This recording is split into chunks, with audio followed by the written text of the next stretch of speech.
ربنا لما خلق الانسان ادانا حاجة مميزة جدا وحلوة جدا، وهي الحرية بين انك تختار الخير او الشر.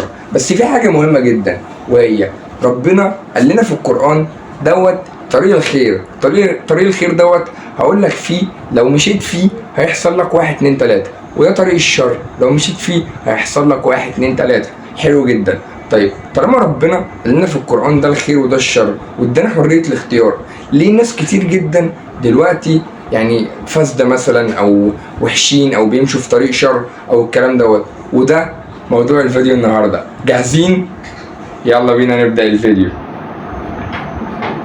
السلام عليكم ورحمة الله وبركاته. ازيكم يا جماعة؟ عاملين ايه؟ معكم محمد سعد وفيديو جديد. يا ريت لو انت اول مرة تشرفوني في القناة انزل دلوقتي اضغط سبسكرايب واضغط لايك واكتب لنا في الكومنتات بعد الفيديو ما يخلص ايه رايك في الفيديو، ولو انت موجود معايا من بدري اعمل لايك ويلا بينا نبدأ الفيديو. ربنا لما خلقنا قال لنا ان ده طريق الخير وده طريق الشر، وكتب كل حاجة زي ما انا قلت لك في الانترو. بس الفكرة فين؟ الفكرة ان ربنا قال لك ان في حاجة اسمها النفس ديت عمرها بالعمر ما هتقول لك مثلا قوم صلي، ما هتقول لك اي حاجة تخليك شخص احسن، تخليك يا شخص مثلا في حياتك متقدم متطور بتعمل حاجات تفيدك. طيب ده كده بالنسبة للنفس اول حاجة. تاني حاجة العقل بيحب منطقة الراحة. بص بيعشق منطقة الراحة، اي حاجة تيجي تعملها يقول لك يا عم لا، ولا تروح ولا تيجي ولا تعمل اي حاجة، انت خليك قاعد. فانت كإنسان بتبقى عايز مثلا تنتج، عايز تروح، عايز تيجي، عايز تتقدم، عايز تتطور، تعمل خير وكده. يعني قصدك مثال للكلام ده؟ اسأل اي طفل قول له مثلا نفسك اما تكبر تبقى ايه؟ هيقول لك نفسي اساعد الفقراء كلهم واخلي مفيش ولا فقير ومش عارف ايه، واحلام كتير جدا جميله. طيب ليه لما بيكبر ممكن تلاقي نفس الشخص بقى شخص فاسد جدا؟ الموضوع بكل بساطه وهو انك بيبقى يعني شخص، انت لو مثلا الملائكه ما تعرفش حاجه غير الخير، فهي ما بتعملش حاجه غير الخير. فهم مثلا بيسبحوا فهم بيسبحوا بس، بيذكروا ربنا بس. لكن انت عندك اختيار بين الخير وبين الشر. فهي ديت اصعب حاجه الانسان بيواجهها، وهي ايه؟ ان في حاجات بتواجهك انت للاسف مش شايفها. مثلا ان النفس اماره بالسوء، يعني نفسك هتأمرك بالسوء، ده اول حاجه. تاني حاجه ان عقلك بيحب منطقه الراحه. طيب انت دلوقتي مثلا عايز تبقى انسان كويس، هتبقى انسان كويس ازاي وعقلك مش عايز يعمل حاجه ونفسك بتأمرك بالمعصيه اصلا؟ وهنا يجي دور مهم جدا، وهو انك تستعين بالله وتبدأ ان انت تصلي وتبدأ ان انت تغذي عقلك صح وتنشط عقلك واحدة واحدة، اذا كان بقى بالقراءة، اذا كان بطرق كتير جدا. طبعا احنا فاهمين الكلام دوت. لو قلت لاي حد ازاي مثلا ابقى شخص مثقف هيقول لك اقرا كتير واحضر مش عارف ايه واعمل ايه، كل انسان عارف الكلام ده. بس زي ما قلت لك ما بنعملش المعلومات دي، مش بنطبقها على ارض الواقع علشان عقلنا ما بيحبش يعمل حاجة، بيحب منطقة الراحة. ازاي نخرج من الموضوع ده؟ نستعين بالله، كل ما نصلي ندعي ربنا ان هو يعن على نفسنا ويعن على طريق الخير. هتلاقي نفسك برضو في مواجهة، والمواجهة ممكن تكون اشد، بس الفكرة انت بقيت اقوى، انت بقيت قادر ان انت تواجه نفسك اللي بتأمرك بالسوء، بقيت قادر ان انت تواجه عقلك وتجبره. لا مثلا هروح الجيم، انا لازم اروح الجيم بس الجيم وحش وبيتعب لي جسمي مثلا وبيخليني بروح مش قادر وعرقان، هروح الجيم عشان يبقى جسمي احسن. انا هروح اصلي بس انا مثلا مش قادر اصلي ايه والصلاه تقيله والصلاه صعبه، لا بس انا هجبر نفسي ان اصلي عشان ان شاء الله يبقى جزائي الجنه. انا مثلا مش قادر اروح الجامعه، لا هروح الجامعه عشان النتيجه ان شاء الله تبقى افاده كبيره في حياتي. مش قادر اروح الشغل، هروح الشغل عشان النتيجه بتاعته افاده كبيره لحياتي، هتوفر لي فلوس مثلا تخلي حياتي احسن وهكذا. فالفكره بكل بساطه وهو ان الانسان بطبعه، يعني انت لو جبت مثلا مجموعه من الناس وسبتهم في مكان هتلاقيهم كلهم ناس عاديه جدا، هتبص لهم عندهم نفس الامكانيات بالظبط، نفس الايدين نفس الرجلين نفس المخ نفس الودن مع اختلاف الاشكال بس. طيب ليه ممكن تلاقي شخص مميز جدا وناجح جدا وشاطر جدا والباقيين كلهم مثلا مش ولا اي حاجه، بس تلاقي واحد مثلا ليه في كذا ليه في كذا وهكذا؟ الموضوع فين؟ ان الموضوع في الاول وفي الاخر وهو في الدماغ، في العقلية، في الأفكار هي اللي بتحرك الإنسان. فلو كانت الأفكار دي صح هتسوقك أو هتخليك تروح لطريق الخير. طيب ايه هو جزاء طريق الخير؟ افتح القرآن هتلاقي كل حاجة بتتكلم عن الموضوع ده.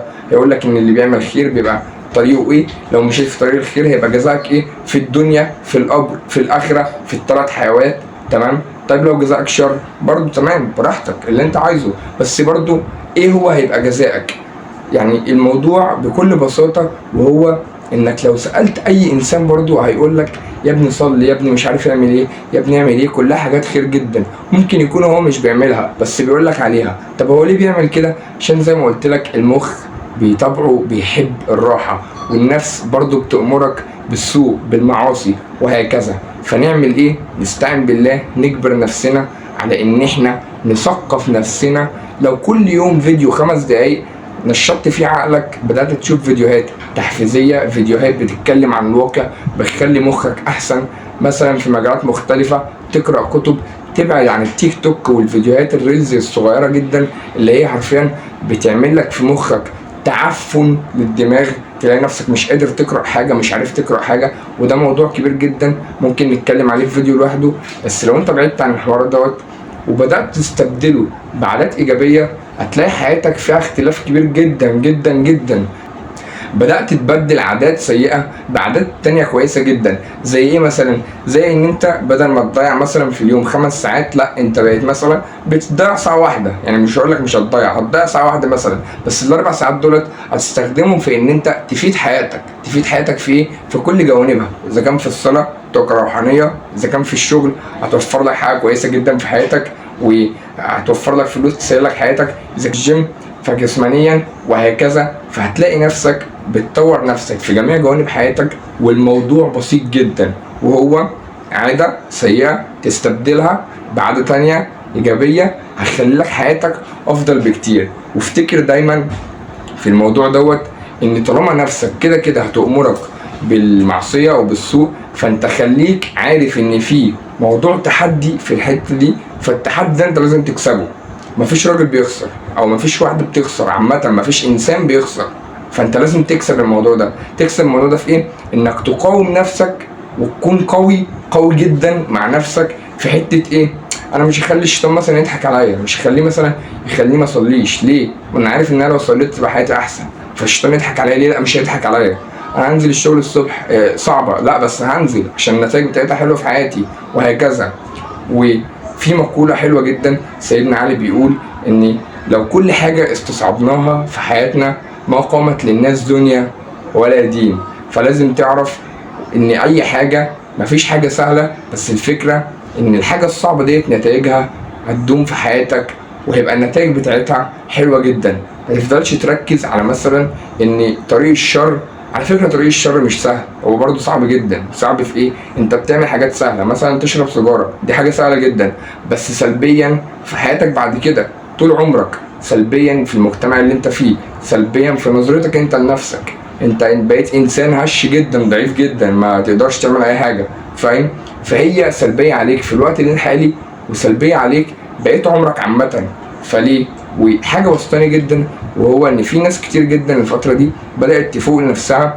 وبيبسطني اكتر لما بيطلعوا ومثلا يعمل فيديو زي الناس اللي موجودة، مثلا واحد اللي هو كان مدمن وبعدين ربنا كرمه واتعافى الحمد لله وبقى شخص كويس. انا انبسطت جدا لما شفت الفيديو ده.